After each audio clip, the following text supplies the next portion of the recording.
Musically meditated. Musically meditated. Musically meditated. All right. Welcome to Musically Meditated Podcast. I'm your host, Joe Riley, your favorite podcaster's favorite podcaster. I'm with my main man, Cory Caesar of Chromatic Distortion. What's going on? How you doing, man? Appreciate you having me on again. Yeah, thanks for having me on your show. No problem. First and foremost, please, shameless self-plug yourself. Sure. Chromatic Distortion is a general topics podcast. We've been out for about 10 months. We took about a 2-month break at the end of 2018 to kind of retool, rethink the direction of the podcast. We went from the comedy category and we put ourselves into the society and culture category. We publish bi-weekly every other Monday, basically. And there's a little bit of something for everyone. I did an episode on the Syrian Civil War. Didn't you get some static for that? I did. Facebook told me that I couldn't promote that episode unless I did some special forms because I was talking about topics of national importance. So if you want to be a rebel, that's the one I would check out. Okay. Episode 28, Why So Serious? Yeah, why so serious? Yeah. Why So Serious? Facebook. Yeah, Facebook's a bummer. Yeah, I'm a little fucking Northwest Indiana podcaster here. You know, Yeah. I don't think that many people are Offended? Yeah, I don't think I'm like tilting the tide too much in one direction on that podcast. But Right. Well, hopefully you do. yeah, I do actually. It's a really good episode.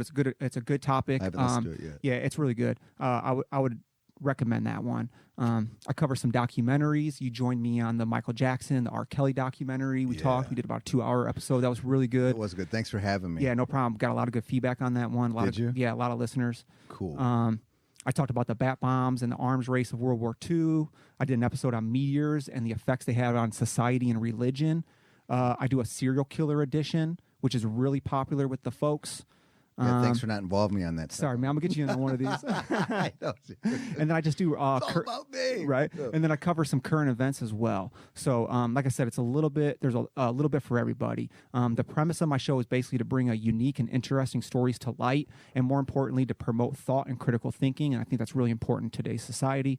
And you can listen to me on anywhere, podcast or streaming. Right on. I did notice like one of your posts on social media, like you were saying, hey, there's a lot of topics people want to stay away from. Yep. And that's BS, you know, like, Yeah. hey, we should be able to talk about whatever we want, Absolutely. especially now with podcasting culture.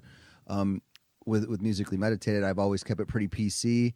I do not want to offend anyone. Right. As far as like disrespectful. Absolutely. You know, I want the listener to grow, but we should always have a safe space, like for safe talk and open thoughts to different ideas. Oh, yeah. you know? It's really important. It's really important. You might like the color red and I might like the color blue.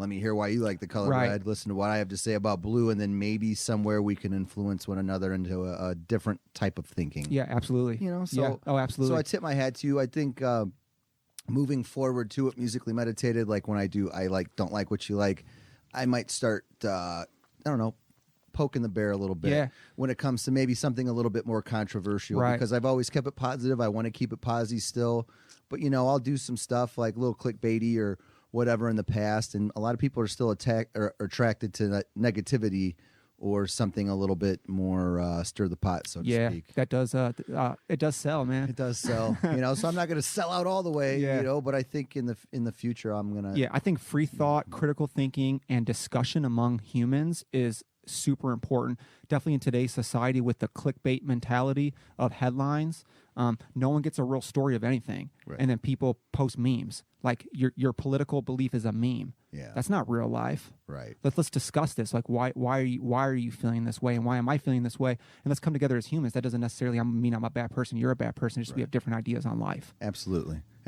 But what we're going to do today, That's right. is talk about an album that had a big impact on me. I believe it had a big impact on you. Everyone, please check out Cory and I's episode we did on our favorite rap freestyles. And what else was in there? Our favorite freestyles. And beef raps. And beef raps. Yep. And that was like 6 months ago. I don't remember the number, but... It was like 52, 53, Okay. 51, somewhere in Thank that you. area. The early 50s, I believe. Right. So I can't believe it's been 6 months. But Yeah. for everyone listening, maybe new listeners, make sure obviously you hit that subscribe button, but go back and check out that episode. Yeah, and It was actually, really good. the reality is that episode ties in pretty decent for this episode for me because one of my rappers is connected to this to Atmosphere. Yeah, so, to Atmosphere and yeah. Rhymesayers. And that's what we're going to do. Cory and I are going to revisit, relive, and review Atmosphere's album, God Loves Ugly. And you know, we're gonna kind of do what musically meditated, what we do usually. We're gonna do a who, what, where, when, and how and why, and then we'll review it. We'll break down some of the lyrical content, the production, you know, what the lyrics say to us, and then we'll relive it. You know, like how does it still make an impact on us today? So first of all, I'm gonna just start off with the first time I actually heard of Atmosphere, and it was this record. So it starts off, I know this album was released in 2001. 2002. Was it 2002? Yep. Okay. June 2002, I believe. Okay, thank you. I think I heard it, if I had to really pinpoint it down, was the summer of 2002 or 2003. And it had to do with Mike Paris, rest in power. Shout out to Mike. Yeah. But Mike hated him.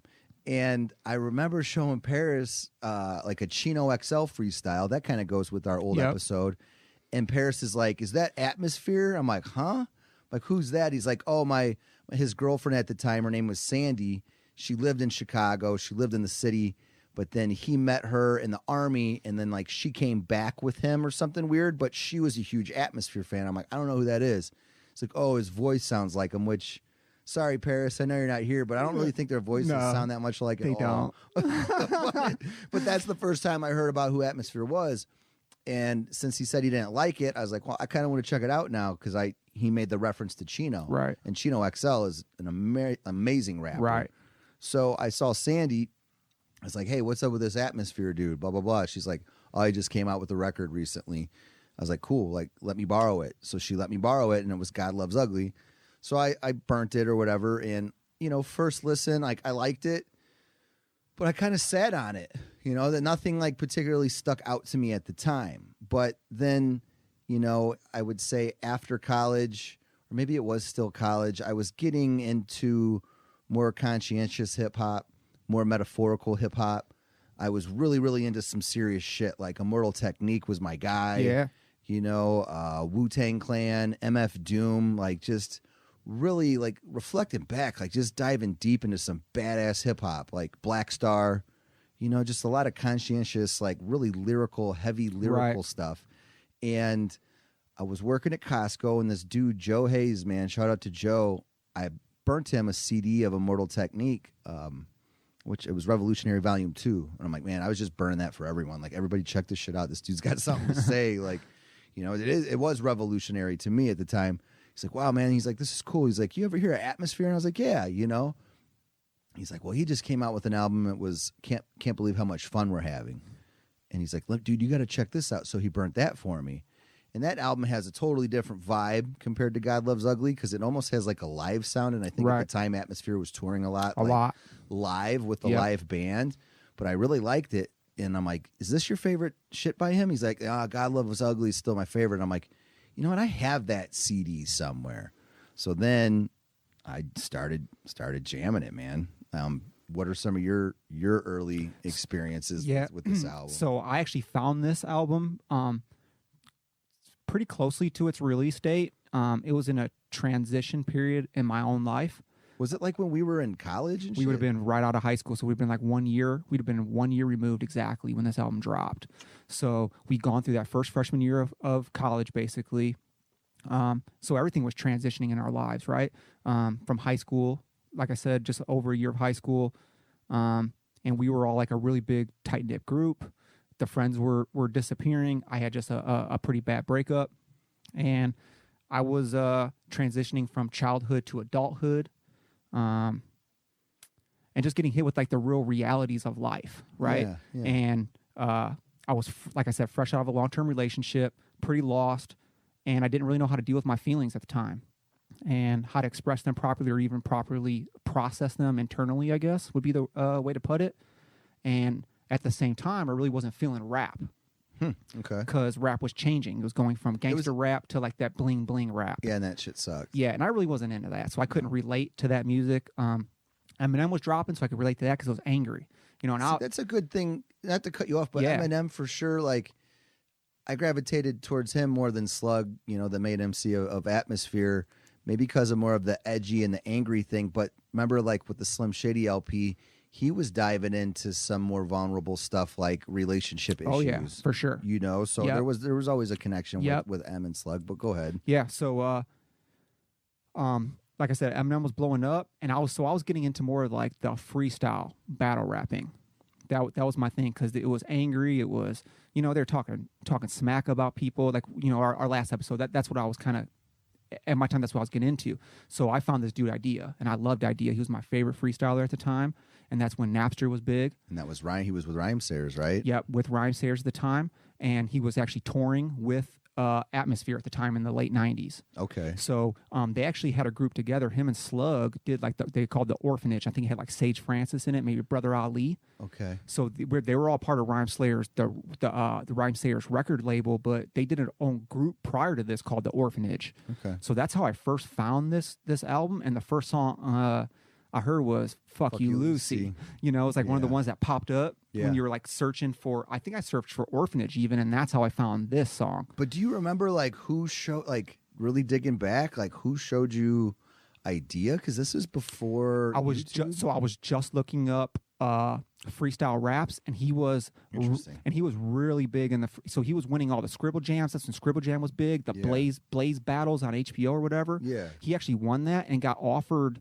And this is right about the time this album dropped, and got offered to go on Diddy's label for that. That's what he got for winning that, and he turned it down. It's like, no, I'm gonna stay independent with Rhymesayers, dude. Screw you, P Diddy. We don't need you. He might regret that. Oh yeah, well he's dead, but I'm sure that's right. He is dead. Yeah. Shit. I'm sorry. Yeah. No disrespect. To him. Yeah. But when keeping it real goes wrong. Yeah. Not hitting up Diddy on his offer. Yeah. But hey, he's keeping it real. So I found the "Fuck You, Lucy" song. I downloaded it, loved it because it related to me and what I was going through at the time. Mm-hmm. And so I just downloaded the entire album. I burned it, and that's okay because Slug did an interview, and he said he would do the same thing. Did he? Yeah, he said he would find it or burn it for somebody, So it's okay to pirate that album. That's cool, and that's the lyrical content of this album. We'll just move right into that. Sure. Some of my favorite songs are "Fuck You, Lucy," "Hair," and a song about a friend. But we'll just start right with Lucy. And when Slug was asked about who Lucy, like who is she, Slug said she's the extra that gets to play the devil in any. What does he say? It's an extra that gets to play the devil in my movies. She's around. She's uptown. She's sipping a beer smoothie. So, that's open for interpretation. But also, Slug has also mentioned that Lucy Ford was originally a play on the name of Lucifer, which represented the female devil. Yep. So, you could take it how you want. And then he also said, when I wrote Lucy and I was writing about Lucy, I thought that Lucy represented the dichotomy between me and women and all my own flaws as to why I couldn't maintain a meaningful relationship. Absolutely. As well as the type of a woman I was attracted to. So everybody's got to go back and listen to that song if you already haven't. That's a really good way of how he put it, writing it. And I remember the first time that I heard it, I was in a weird spot, but in a relationship, just getting into a relationship, a long term. And this was a jam to like put on when I was really frustrated with the relationship, right? But now I could put it on too, like in my 30s, and like totally relate to it because of attracting maybe the wrong people into your life that you shouldn't be. Yep. You know what I'm saying? Yeah.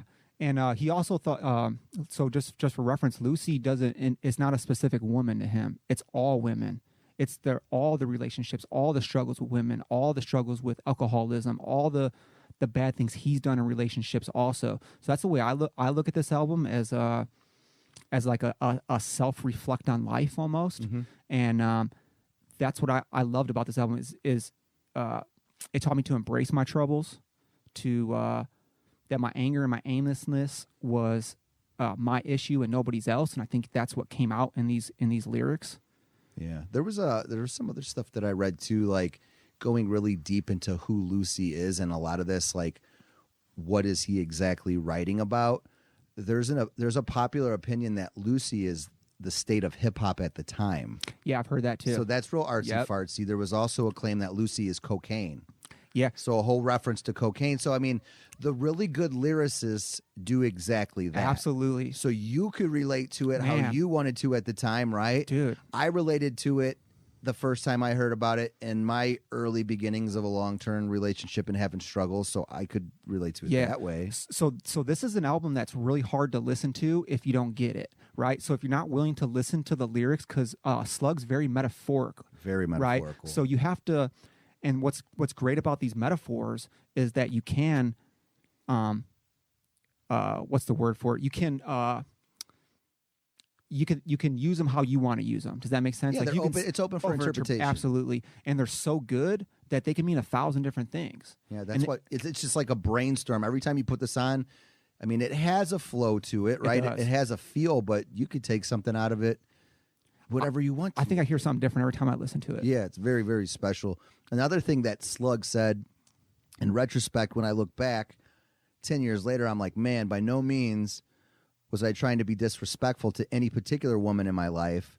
And he says, those women in my life really do not deserve to be demonized. He goes, really, I think what I was demonizing was myself and my own codependency and alcohol, drama, marijuana, sex, validation, the whole validating game, you know.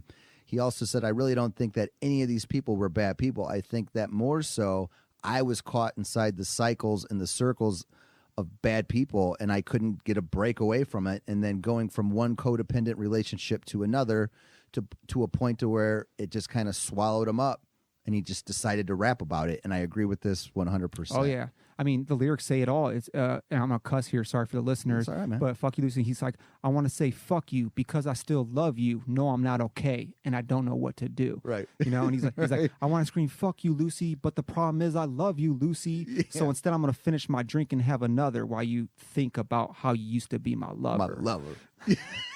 Right. So what he's saying, he's saying F you, Lucy, but he's only saying that because the problem is I love you and I don't know how to react to the situation except to turn my own insecurities and my own demons onto you and projecting onto you is like you're my issue. Right. But the reality is I'm the issue. I'm the problem here. Yeah. You know, my alcoholism, I drove you away. Or my drugs or my insecurities, and you're just projecting it into a woman, so making the woman a scapegoat. And here's what's really, really cool about this song and the lyrical content as us being a young man or young men interpreting it one way and how we're interpreting it today is that hip hop has always been up to like the late 90s in my opinion, a very male macho dominant genre, right? I mean, from battle rap to beefs to everything. Slug was the first dude to be vulnerable and rap about relationship issues. Like I said, M touched on it a little bit with the Slim Shady LP, right?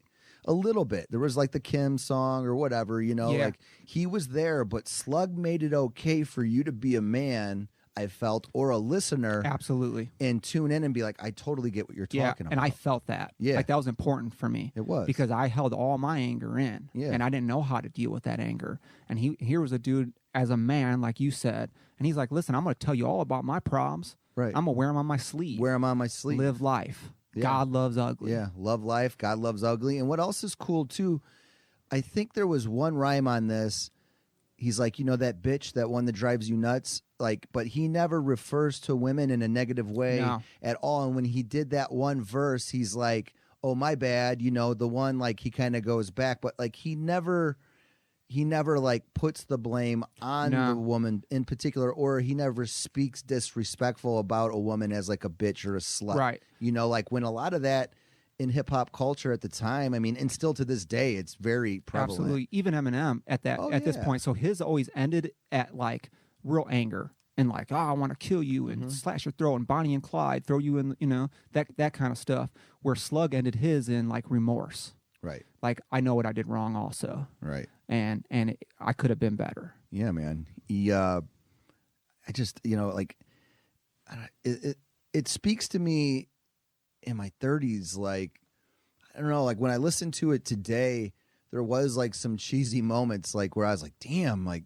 this is some really heavy content. Like, I know I definitely wasn't catching this shit in my 20s, and like the different metaphors and the different metaphorical meanings behind it, you know? And I think that Lucy, from my interpretations, it has like one meaning specifically, and I feel that Lucy, he's using Lucy, and it allows the listener a chance to use the music to apply their own current situation, like we discussed, and that's why Lucy is so big for him. It makes all kinds of people with all kinds of ideas or all kinds of problems to feel like that's their Lucy, so they can connect. Absolutely. And I feel that it makes the listener able to relate to him and attach to the music even way more so. And even the production and the little chant in the beginning, like isn't there? Oh yeah, dude. It really grabs you. Almost every song has a little interlude, like a little chant where he's talking to like a girl. Right. And it goes in, it goes right in. She's like, "Why are you staring at me?" Or "Why are you looking at me like that, like a freak?" Right. Or something like that. And he's like, "I'm not looking at you." She's like, "Yeah, you are." No, what do you mean, freak? Yeah. Just a total basic bullshit argument you get in when you're in a bad relationship or a relationship, just being in one. And I also think that Lucy, in my opinion, represents all the women that Slug has given a small part of his life to, because I could relate to that now. I don't know if you can, like, dating in your 30s, you date a lot of different women, and some of it goes a little bit serious, but at the end of the day, you give a little piece of your heart to each one of them. And this song told me as a young man, and it taught me it was okay to be vulnerable in a discussion about a relationship. Absolutely. And it was like I said, like, this was like the first time I heard the term emo rap. Yeah. I always considered it grunge rap. Grunge rap? Yeah, I think Atmosphere did for hip hop what Nirvana did for alternative. Yeah, that's probably a bold Drake. statement. What would Drake be without Atmosphere? Realistically, I mean, he may have been, but would he be this whiny? I don't know. Would he be this depressing if Atmosphere didn't pave that way first? Like that this was cool. This is okay to do. Yeah, that's a good point too. And I remember asking this Joe Hayes guy. I'm like, This was right when the internet was popping, but I'm like, what does he look like? Like, what is Atmosphere? He's like, it's two dudes. He's like, there's a producer, DJ that makes the beats. Name's Ant, I think. Yeah, it's Ant. Yep. And he goes, and then it's Slug, the MC. And I'm like, is he a white dude? Like, I don't know why it mattered, but he's like, no, he's mixed race. I'm like, okay. And I'm like, where are they from? He's like, they're from Minnesota. I'm like, interesting. Like, it just kept getting more and more relatable because it was a Midwest thing too. Yeah.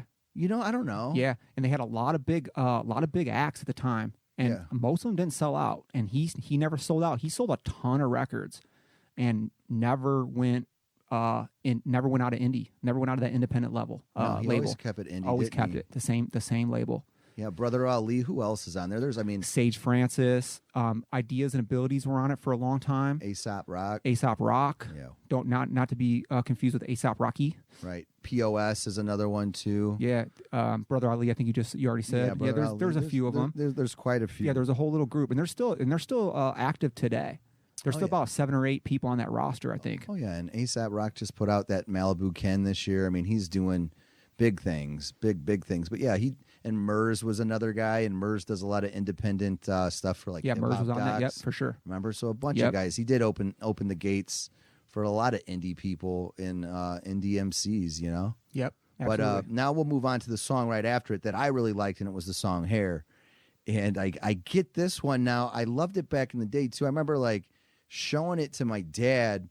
I'm like, really listen to the lyrics, and like it's a good storytelling song, And my dad's like, oh, that's cool. He's like, but I like the gangster shit, man. I'm like, all right. But anyway, I could relate to this big time now, or maybe more so a couple years ago. He's rapping in a third person style, but basically it's this dude at a bar. And he's feeling himself. He's feeling confident that particular night. He sees a young lady. He starts talking to her. He could tell that she has interest in him. Then, there's a lot of good back and forth. Like I said, this is like a third-person storytelling song. Then he talks her into, hey, let's go back to your place kind of setup. Then he talks her into, hey, let's just take your car. So they take her car, and then at the very end of the song, she misses the red light, and they both get hit by a semi, and they die. And I just, it's just a great track, man. Yeah. I don't know, Caesar, what do you think? It's all right. It's all right for me. I like the beat in that one.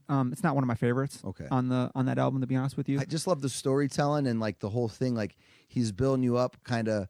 Hey, I'm swaggy. I'm feeling it tonight. I'm at the bar. Yeah. This girl's feeling it too. I think it was like a situation where he was like, I'm in my late 20s, early 30s, and she was younger, and she was, like kind of looking up to him. He's like, hey, be careful. I could reprogram your whole circuitry. Just being kind of arrogant and cocky, and then just the whole danger of drinking and driving at that, like how it ends, you know, like how, we take life for granted. Oh, yeah. And at any moment, it could be that night, and that could have been either of us or so many people. So I could relate to that shit, like not so much when I was in my 20s, but I guess in my now. early 30s. But early 30s. yeah. Well, no, I'm in my mid 30s now, but I said I just had a birthday too, man. 37. That's right. Happy birthday. Thank you. Are you Gemini or are you Taurus? Taurus. Same. Yeah. Got that cut off. Yeah, you're right there. Right there. Right there. But now let's move on to a song about a friend. This is my favorite lyrics, like on the whole album. Here's a quote. I'd let it all go to break eggs for a living if I wasn't so conditioned to just take what I was given. That really resonates with me, man. I say that so many times in my head, like to this day, if I wasn't so conditioned to just take what I was given, because I think that's like a reference to like when you're in a long-term relationship, you'll just keep going through the motions, even though it's not the best thing for you. Oh yeah. And I think this is the one. Is this the one where there's an argument in the beginning? I think so. All right. I could be wrong. There's so many songs. It's 18 songs on this album. It's a lot of It's songs. a lot of songs. Another verse that I liked is, yet I can't stop it. It's embedded in my optics. Plus, the frustration is a product of the gossip. Yeah, that's a great line. If you can't walk away, you can't. I'm sorry, I'm going to butcher this shit. They're so hard to read. They are hard. Because he raps in such a unique way. Weird style. Oh, yeah. If you can't walk away, can you at least change the topic? Yep. But I had that one down, actually. That's did you? great. Yeah, well, before I didn't cover that song, but Okay. that's when I was going to. That was one of the lyrics I had on there. Okay. That's a great lyric. It is, man. I love it. The whole thing about the gossip, plus the frustration is a product of the gossip. I love it. Yeah. I love it. This song, to me, it has a different meaning, but Slug has also said in his interviews, a majority of the songs of God Loves Ugly were metaphors, and that he was using the relationship struggle as a way of expressing how he felt about something completely different. Hence, it is perfectly fair to say that this is an allegation, like as far as it's open for interpretation once again. So I don't know. What do you think? You think it is just about one particular woman, or do you think it's about all the different frustrations like you mentioned earlier? I think he always claims that he raps about everything personal in his life, that everything has some kind of meaning. So I think he's drawing from all his relationships and putting it into a metaphor. Okay. That's what I was going to say. Yeah. I think like this song is specifically about love. Oh yeah. Like it's definitely about self-love, but being in love, so to speak. And he makes it metaphorical once again, and he's trying to make a woman love him, and nothing seems to be working. So he's frustrated with loving the same person for a long time, and maybe he wanted to end it a long time ago, but he's scared to move on. And I think like everyone could relate to that. Most people probably have. Definitely at some point in your life, you've related to that situation. Right? And I do like the line too, I've got a sickness and it feels like love. That's right. Yeah, man. That's what it is. This is that emo rap, bro. It is. But now moving on a little bit to the production, just for a second, not to like forget about Ant. This is my favorite shit by him out of the whole Atmosphere catalog. And I do like his looped samples.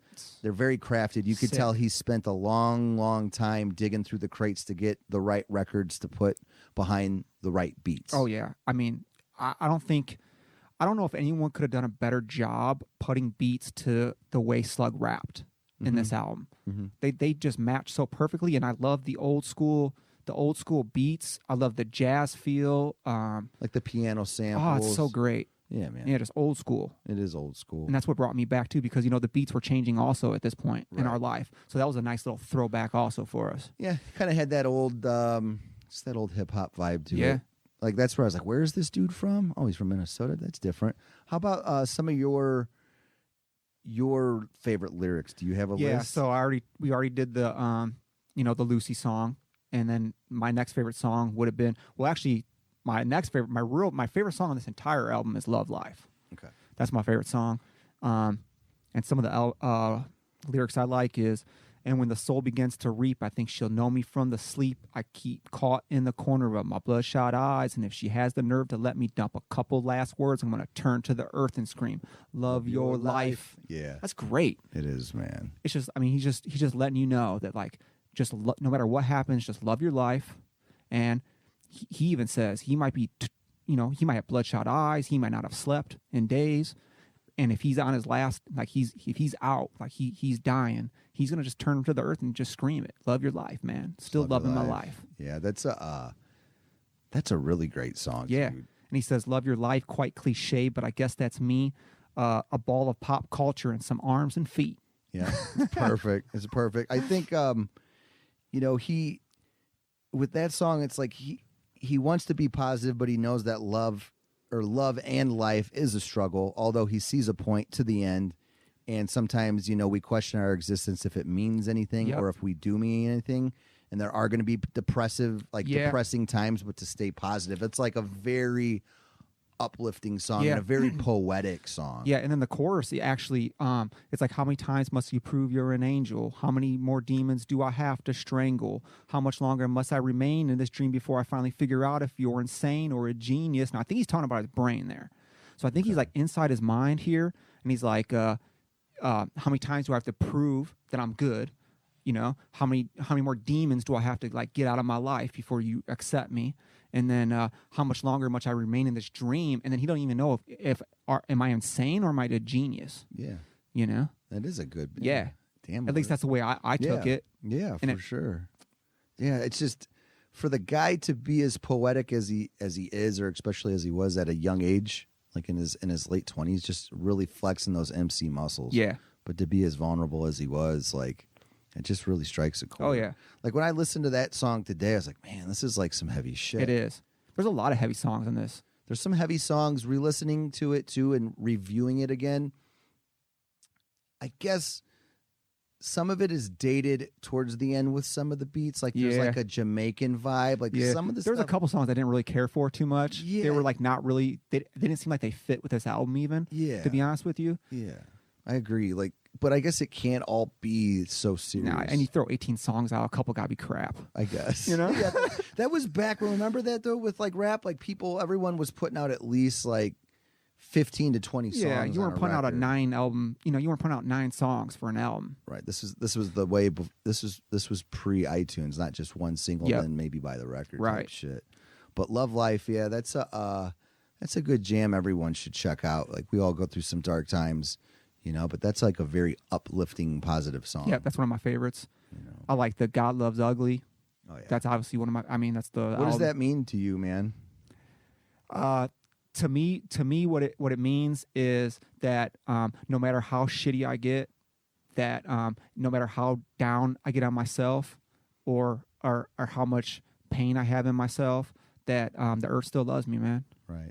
God loves me even in my ugly. In your ugly days, even in my and then as long as I take this ugliness and I learn from it, and I know what I'm doing wrong, and I'm improving myself.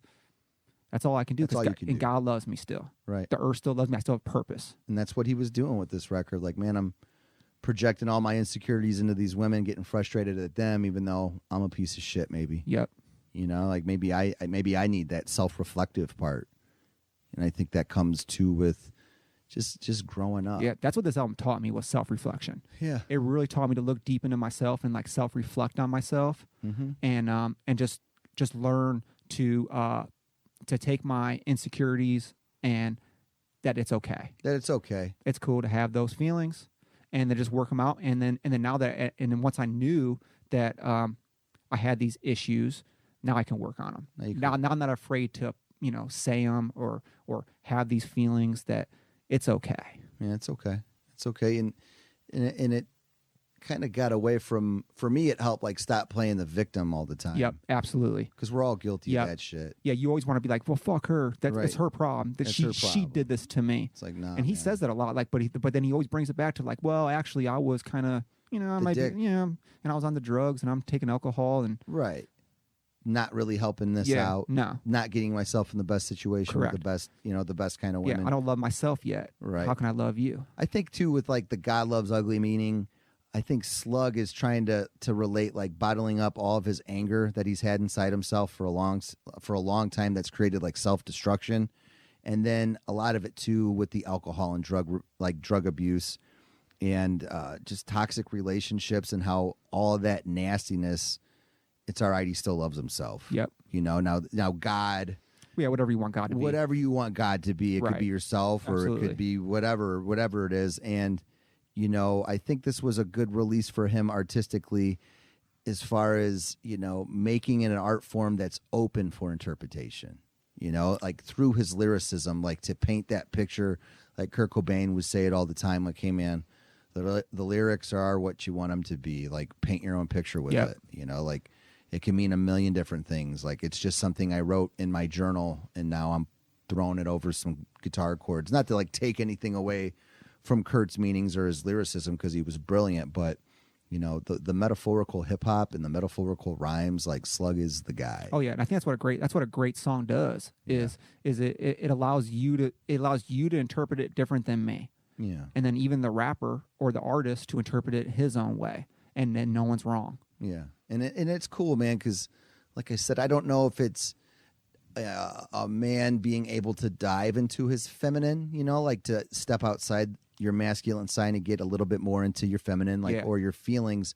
But Slug was able to do this, and it helped me as like a young dude, because you know, like when you're a young dude, you're super more macho. And the people listening, some of you guys might gotta understand that this is 2002, right? This is 20 years ago. Times were different. Guys were way more alpha.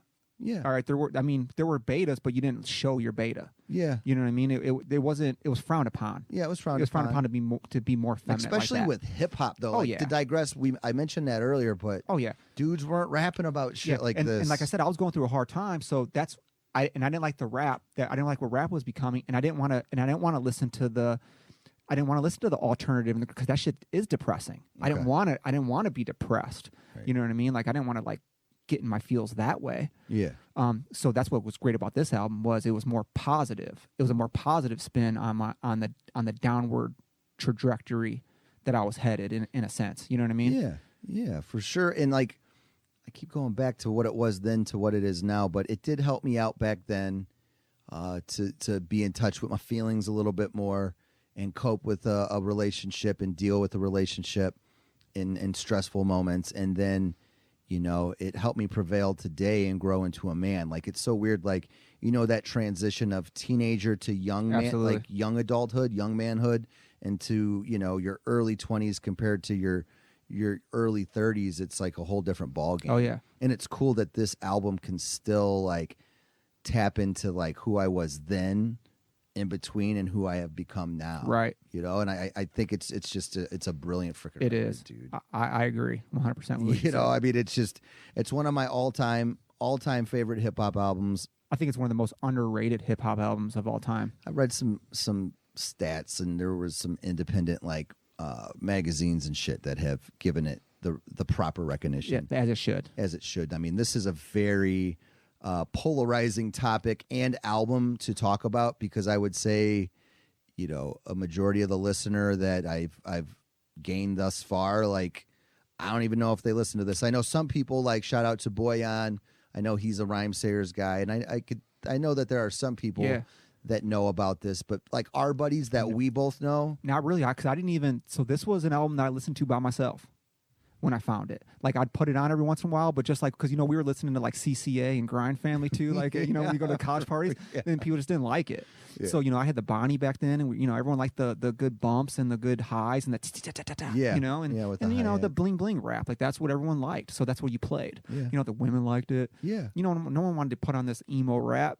So it was like when I dropped everyone off, and that's the CD I'd put in, and and really reflect on myself, do my own self medication, you know, my own self work, and it really taught me, even as an adult, how to self reflect on myself, and how to write my feelings. I write a lot now. That's so cool.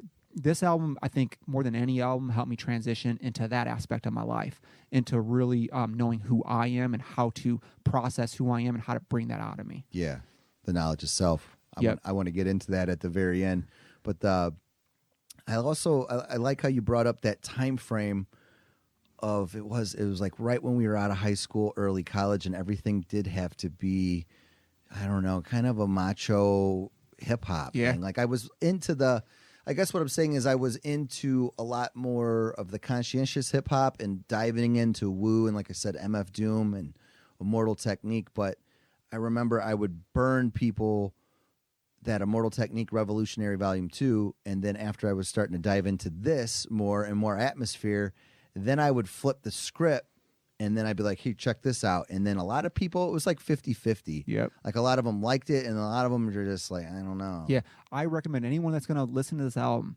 listen to it. Yeah. Just let it play. Yeah, just let it play. You're not probably not. You might not like it right away. It might. You might have to get a few songs into it before you start actually feeling it. But Right. I also recommend read the lyrics while you're listening to it. Yeah, that's a good suggestion. Definitely for the first time, because you might not get it. You might not get it, but it's open for interpretation, and it's not that Slug isn't clear, like it's no mumble No. shit or whatever. No, Like, it's a different rap beat. It's a different style of rap. yeah. You know, Do you like the term emo rap? I like it. Okay. Yeah, I think it's all right. I think he probably hates it. Yeah, What about Slug now? Do you keep up with any other I stuff? don't really know. And actually, I hadn't listened to this album in like 10, 15 years probably. So this was great for me because I have a song that comes on every once in a while. Atmosphere is on my Pandora shuffle. But I got like 4,000 songs on my shuffle. Right. So I'll get a song every once in a while, but I'm at work, so I'm not really paying attention to it. So this was the first time I actually sat down again and like re-listened to it. And I've been listening to it all week. It's been great. Okay. So it is like a nice little refresher for me. Cool. Because I remember we were trying to find a topic on a hip hop album that we really, really wanted to go over and throwing shit back and forth. And it was like, hey, I think this is the perfect one, because I've been wanting to do an episode on this record for a long time, and I just had to find the right guest. So thanks for coming. Yeah, no problem, man. Here you are. But another thing too, I think what Slug's saying with a lot of his stuff is, we might not all understand life, but there's times that, I don't know, certain things get thrown in. There's certain people that come and go, and a lot of this is a good thing to listen to now, to reflect on just letting that shit happen.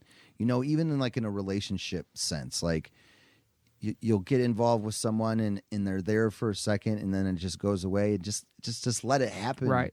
Like you're going to have your ups and downs, and if you're not going to try to fix yourself or better yourself from the one relationship to the next that you're going into, then you're going to get into this continuous cycle of, you're going to regress instead of progress. Yeah, you're going to it's a rumination, man. It's just going to keep going on. And I think this was like a great outlet for him to get over that hurdle. Oh, yeah. Yeah, I think they did 3 albums in a row that were very similar, right? Very similar. You can't imagine how much fun we were having was after this.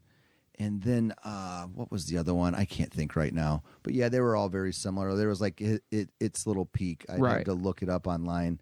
But you can't imagine how much fun we're having. Has Pour Me Another, which I'd always jam. That's just about a dude, sob story at the bar trying to get over his ex, but it just really resonates. Like every guy should listen to that song. Like just a great breakup record. Yeah. And this one was too, but this is just a really good way to self-reflect back on yourself. Absolutely.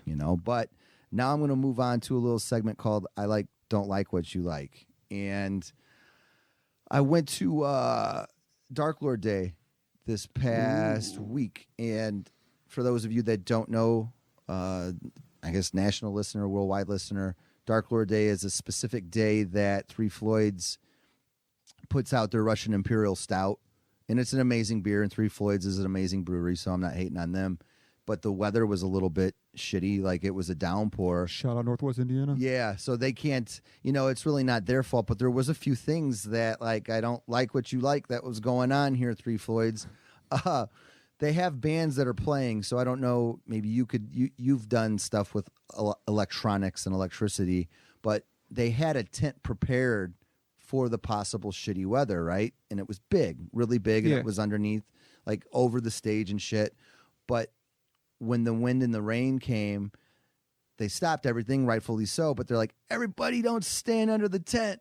Like, get away from the tent. So they made us all stand in the rain, which is like, okay, I'm thinking, well, maybe they don't want the tent to fall on us because it was windy. But then if you went to another location of the festival, because there's a ton of people there, there's a tent with nothing but picnic tables where everybody was like doing their bottle shares. So like majority of these people, there's like 10,000 people underneath that tent. So why is that tent okay, but not the biggest one of the venue? Yeah, that don't make no sense to me. Okay, so somebody, please, if you were there or you work for Three Floyds, like why'd you do that? Second thing I didn't freaking like. I had a great time. I will say that we had a great time. But the second thing that I didn't like it didn't make any sense, and I'm sure it didn't help out Three Floyds. You get a wristband, okay, and the wristband has A, B, C, and D, and with this wristband, you're entitled to like 4 bottles of Dark Lord, and then you get a different variant taste of I gotcha. whatever. Okay. And when your number's called, there's a huge line, and then you go in and they give you your bag of the different beers and the different Dark Lords and the variant or whatever. Well, I was Group D, I was the last one or whatever. A, B, and C was going on. I got there at like 1 p.m. So when the storm comes in, they make everybody leave from the big tent. Everybody's crowding under the little one. I was just like, whatever. But then they cut off all alcohol. Fuck that. So with your wristband, right, you have to register your credit card on Right. that. So that's how they scan you. So why would they cut off alcohol if there was a rainstorm? Yeah, that don't make no sense. Could somebody please explain that Yeah, to me? why are they not letting you in the tent? And then why are they cutting off the alcohol sales? What was going on? What was really going What's on? really here? going on, Three Floyds? Because you're not making any money. So I guess thank you, but not thank you, because I wanted some beer in the rain to not really like think about it Yeah. that much. Oh, I got you. So they didn't pre-charge you for drinks. It was just like once they scanned your Then you got charged. I got you. Okay. And I think that's kind of shitty too. It's like if I'm going to charge you $200 to come to my fest, that's going to include Damn, $200 for that. these different beers, and now I'm going to charge you for my beer too. Yeah, that's a little. You think you get some free beers on $200? Well, you get your little grab bag of the Dark Lord, which is one day. But even now there's a storm, so now you're going to cut me off from the beer you're going to charge us from? Yeah, were they worried about people drinking and driving in the rain? I don't know. You know, instead of just drinking and driving in the sun. That's a good point. I mean, I don't know, but I thought it was kind of That is kind of weird. That is a weird scenario. weird scenario. So there was a lot of weird shit going on. But this was what was really shitty. So you and I go, it's raining, we can't get any beer, but we want to get our variants. We want to get what we're entitled to. They cut that line off too. Fuck that. They cut that line off. So what's the variant? The variance is like you said. It's just a different type of beer. So Dark Lord is their Russian Imperial Stout. Okay, so you'll get like 4 bottles of that, and then there's variants. So don't quote me on this, beer nerds, or I'm a beer dude too, but they'll have like 5 or 6 different variants of that Dark Lord. I gotcha. One will have a vanilla Gotcha. Like a cherry Coke type of thing. Yeah, and there's only so many made, and when you go into the warehouse to get your stuff, there's a bunch of people there, and they just grab a random bag and give it to you. Yeah, so you're trying to get a cool one. Yeah, you basically, want to. right? You know that's what you're hoping Yeah. for, but they didn't have that line open for people. So what I'm getting at is, why couldn't you just, hey, you and I don't want to stand in the rain. That's cool. Well, let us just dip out and get our stuff and go home. Yeah, that does not make no sense. Do you think maybe they ran out of product? No, hell no. They had the product. I don't understand why everything was so security. Like, what was the cutoff? What was the meaning of that? Yeah. So everybody check out Dark Lord Day if you get the chance and you're a beer person. I think it's a cool experience in the music and stuff. Like, I'm not trying to shit on it, but I am definitely shitting on what I just discussed there. Yeah. Like, what's up with that? Yeah, Dark Lord, you need to send Musically Meditated some free beer. Some free beer. I did get everything, but it took a while. So I was thinking, you got alcohol.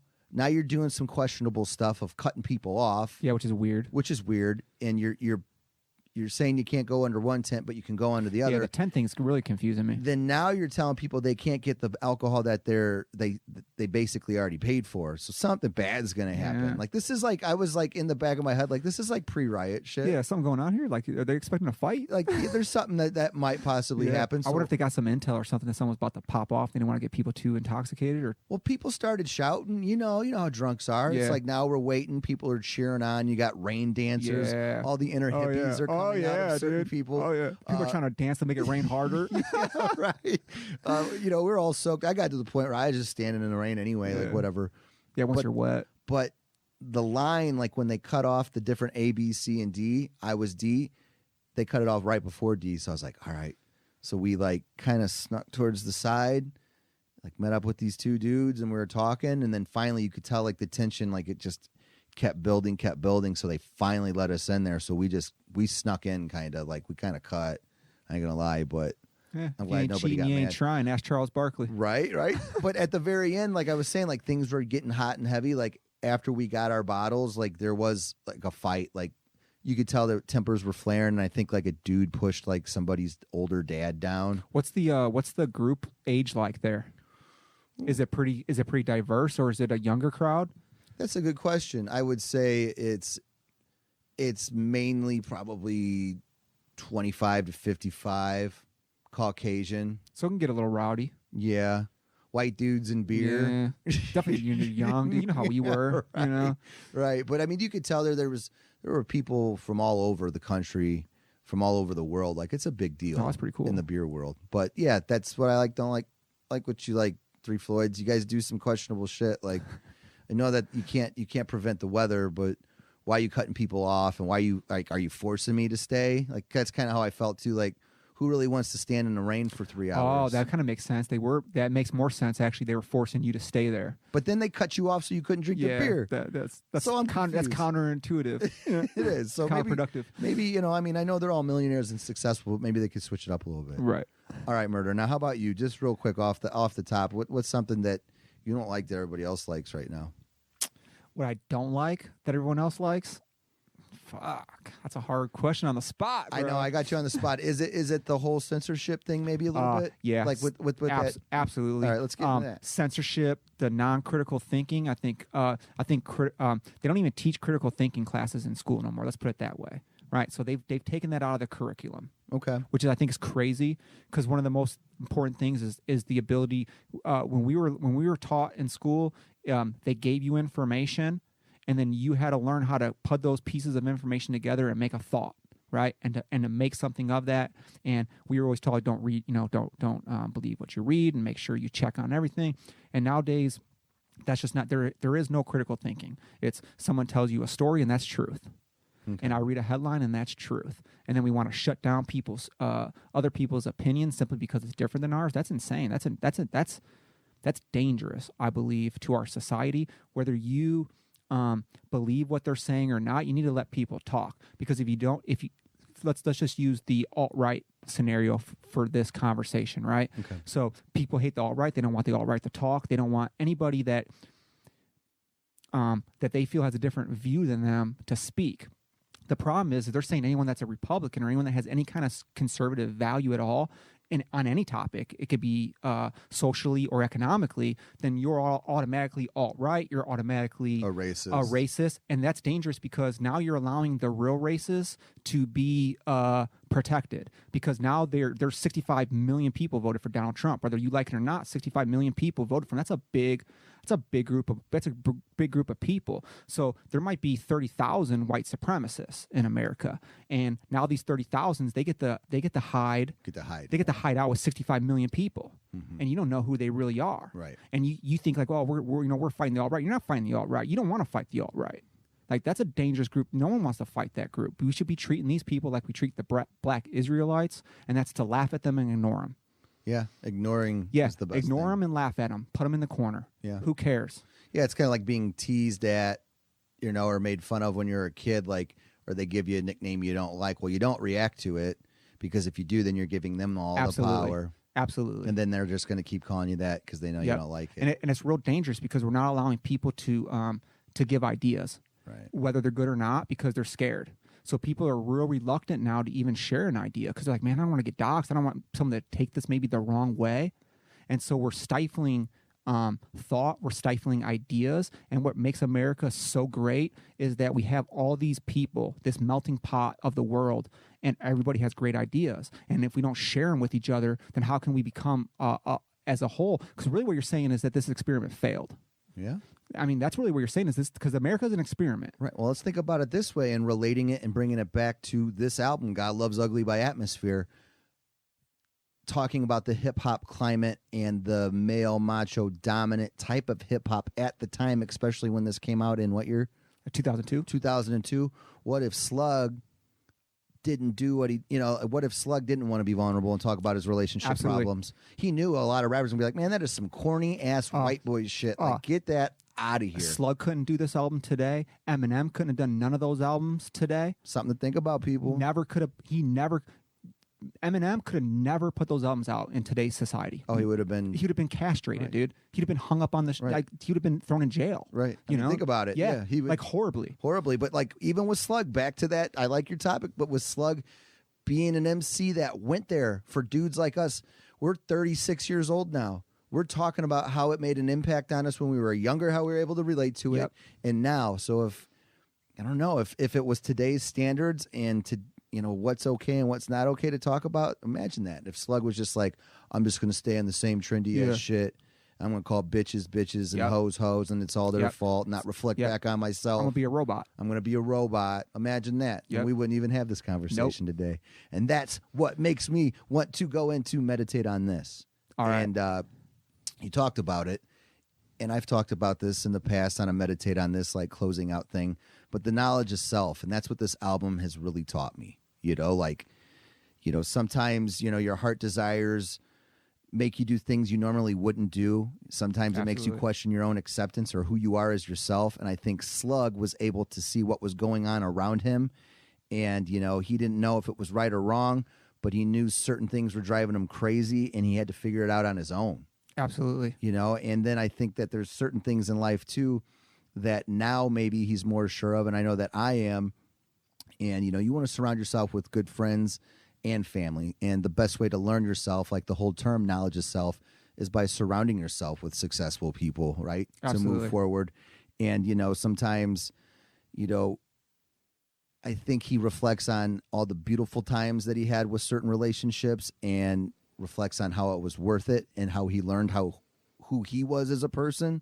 And I think we have to do that as humans too. Like you got to go through, it could be a romantic relationship or a personal friendship. Like they come and go, man. Yeah, and I think that's getting harder and harder actually in today's society, definitely with social media. Now, we talked about this before on my podcast a little bit, social media, but because you're always trying to be perfect on social media. So you only post the best. So how much real reflecting are people doing today? I don't think it's very much. I really don't think there's much self-reflection going on in society. I think it's just scary. It sucks. It does. It sucks for the human race. And it's like this is Very regressive. It is regressive. And I like how you said, like, hey, I would listen to this album alone, and it is like the knowledge of self. Like it would make you reflect on, hey, this is what I did wrong in my past relationship, or maybe this is what I'm doing wrong now. So how do I change? And I think this is just a beautiful album in regards to that. Absolutely, and I think it translates today too. If even you young guys that haven't listened to it before, listen to it now, I think you can pull something out of it. Yeah. I think everyone can pull something out of this album. Yeah, for sure. Like in a definitely a positive thing. Like, and I think it doesn't have to be necessarily a dude either. No. Right? Or No, it doesn't have to be absolutely not. like a heterosexual Gender relationship neutral, bro. or general neutral. It could be anything, because it's music and it's great art and a relationship's a relationship. But that's what I get out of it, man. Absolutely. So meditate on this. Know yourself best, especially if you want to move on in life, especially if you want to get involved in another relationship. Work your shit out before you try to bring it and put it on somebody else. Love yourself And first. love yourself and love life, right? Love life. But Caesar, self-plug yourself one more time, man. This was great. Yeah, Chromatic Distortion. You can hear us everywhere. Just and follow the Instagram page at Chromatic Distortion Podcast, and just hit the fucking like, share, and subscribe. Yeah, that would be nice. Yeah, we all need it. We all need that, man. Yeah. It really helps, especially on Apple. It's big. It is. The analytics are big. Just to know that people are listening, the support, the little messages we get, we love them. Yeah. Keep them coming. You're not bothering us. Trust me, it gives us a little bit of validation. We're not doing this for anything. It's free. Yeah. Like, it cost us money in reality. Yeah. Yeah. So we're giving out a free product here.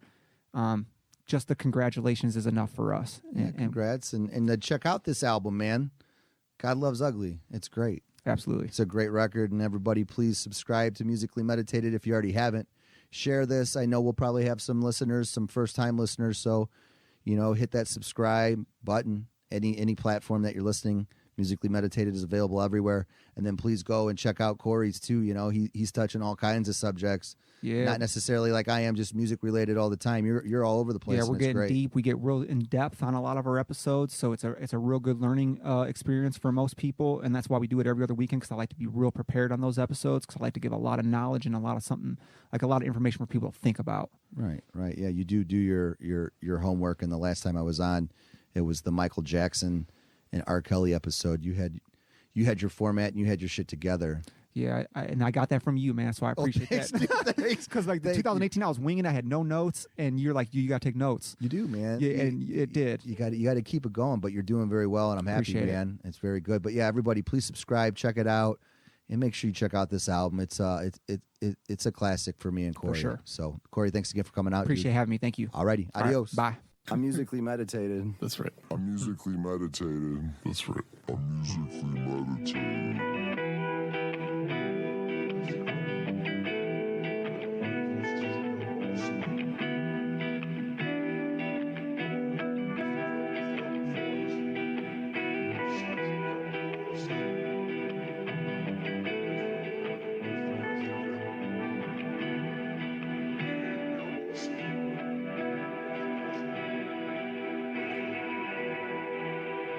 Producer my ass over there.